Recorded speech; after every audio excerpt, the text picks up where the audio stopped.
वंदे पुरुषोत्तमम। आज हम लोग एक बहुत ही इम्पोर्टेंट, एक महत्वपूर्ण बात को लेकर के चर्चा करेंगे। और ये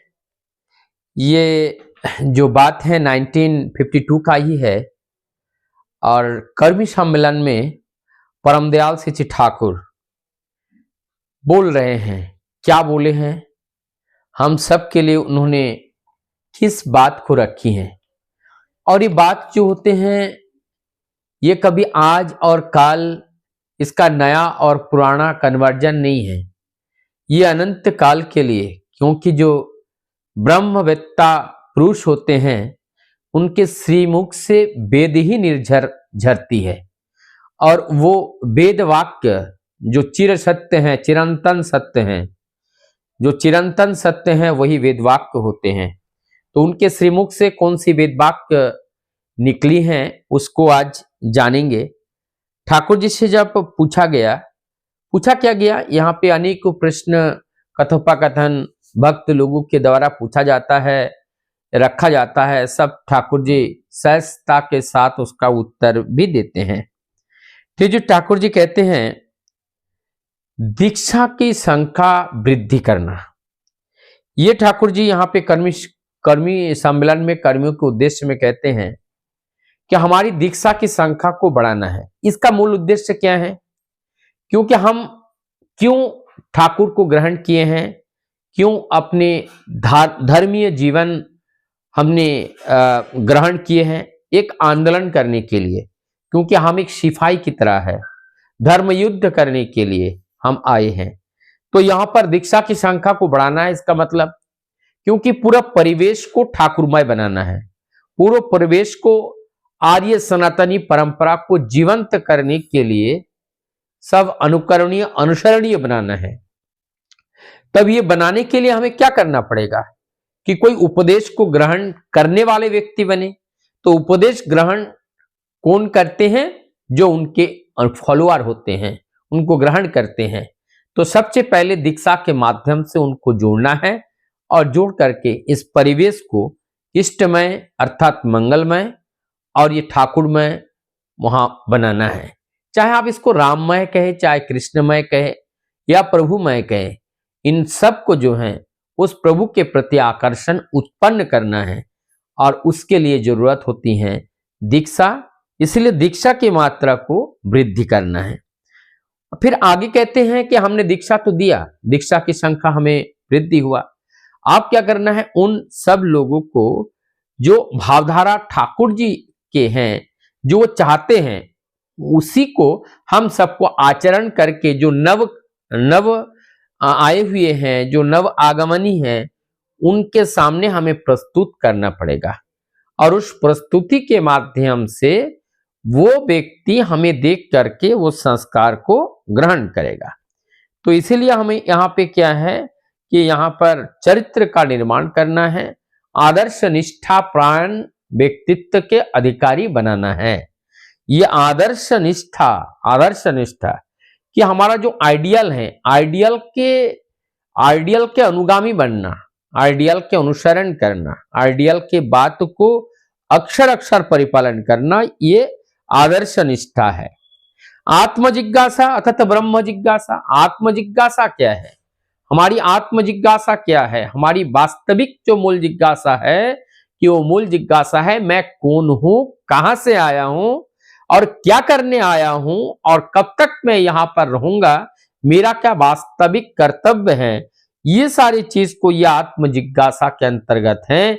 यही आत्म जिज्ञासा का जब जागरण होता है, तब वास्तव में हम समझ पाते हैं कि हमें क्या करना है या नहीं है। आत्म जिज्ञासा के बिना मनुष्य का जो वास्तव बोध है वो जागृत नहीं होता है। फिर आते हैं आत्म समालोचना। आत्म समालोचना का मतलब है आत्म समालोचना करना है। तो आत्म ने वही परम सत्य, तो सत्य की समालोचना करना है। उनके साथ उनके जो घटनाएं जो उनके द्वारा किए गए सत्य की ही चर्चा करनी है। तो ये आत्म समालोचना है, ये सत्य की समालोचना करना है। पारस्परिकता और इस पारस्परिकता को वृद्धि करने के लिए ठाकुर जी यहाँ बता रहे हैं। पारस्परिकता मतलब संपर्क, एक दूसरे के साथ संपर्क स्थापित करना। तो संपर्क स्थापित करने के लिए क्या करना पड़ेगा? ठाकुर जी ने बोले हैं कि उनके पास उनसे अपने मन की बात बताना और वो भी हमें मन की बात बताए, यानी कि मन की बात को बताना और मन की बात को सुनना। और ये है कि हम वो उनके घर पे जाके कुछ खाए पिए और वो भी हमारे घर पे आकर के कुछ उनसे खाए पिए। तो इस तरह से मन की बातें सुनना, सुनाना और जो है उनके घर पे जाके खाना, उनको अपने घर में खिलाना, इस तरह से इस तरह से मन की जो छोटी-छोटी जो बातें हैं उसी को भी शेयर करना। तो ये सारे जो 6 बातें हैं, हमें ये ध्यान में रखना है और ध्यान में रख कर के हमें इस पारस्परिकता को बढ़ाना है। क्योंकि इस पारस्परिकता को बढ़ाए बिना प्रभु के कार्य को विस्तार नहीं कर सकते हैं और हम किसी को भी इस राह पे लाने से पहले हमें पारस्परिकता के माध्यम से वो आती हैं। ठाकुर जी का दीक्षा अगर कोई ग्रहण करते हैं तो हमारी आपसी पारस्परिकता के आधार पर करते हैं। पहले तो वो ठाकुर को देखते नहीं है, वो हमें देखते हैं। तो हमारी आचरण ही उनको ठाकुर के प्रति आकर्षित करती हैं। फिर उसके बाद बताते हैं कि उपयुक्त कर्मी संग्रह, हमें कर्मी संग्रह काम करने वाले व्यक्तित्व को चाहिए, लेकिन जो वास्तव में काम करना चाहते हैं ऐसे व्यक्तित्व को हमें लाना है, तब जाकर के हमें काम होगा। उसके बाद आते हैं कर्मी संग्रह, फिर याजन इष्ट भीति, ठाकुर जी के दिया हुआ जो पंचनीति है, और पंचनीति के अंदर ये जो 3 चीजें हैं कि मतलब जो पूजा पाठ अध्ययन अध्यापना करके उनको समझ करके उस आस्वादन को दूसरे को पास तक पहुंचाना और धीरे धीरे अपने को प्रभु के चरण में समर्पित करते हुए एक दिन पूर्णतः समर्पित करना, यही जीवन की सार्थकता होती है। फिर यहाँ पे बोलते हैं इनके ऊपर बात करते हुए ठाकुर जी और भी बता रहे हैं कि किस तरह से जीवन का अर्थ क्या है और इस जीवन के लिए ही हमारे सब कुछ करना होता है। सुख और दुख के समन्वय जो जीवन है वही वास्तव जीवन होता है। तो इस जीवन को हमें समझना पड़ेगा। ठाकुर जी के द्वारा दिए हुए जो निर्देशावली है उस निर्देशावली को हमें अपने जीवन में आत्मसात करना पड़ेगा। ठाकुर जी के पास एक प्रश्न पूछा गया था, ये बहुत ही इम्पोर्टेंट प्रश्न है जो आज के समाज में बहुत ही ये उछल रहा है कि आर्य परंपरा प्राचीनतम जो आर्य सनातनी के बारे में बात हो रही है। ठाकुर जी से पूछा गया कि आर्य ही क्या प्राचीनतम सभ्यता है? ठाकुर जी ने ये बोले हैं कि अगर सबसे पहले शुरुआत में अगर सिस्टमेटिक तरीके से कोई अगर चलना सीखा और चलना सीखा वो है आर्यवत, वो है आर्य। तो इसीलिए ये प्राचीनतम हमारा सभ्यता है जिसमें हम आर्य सनातनी कहते हैं।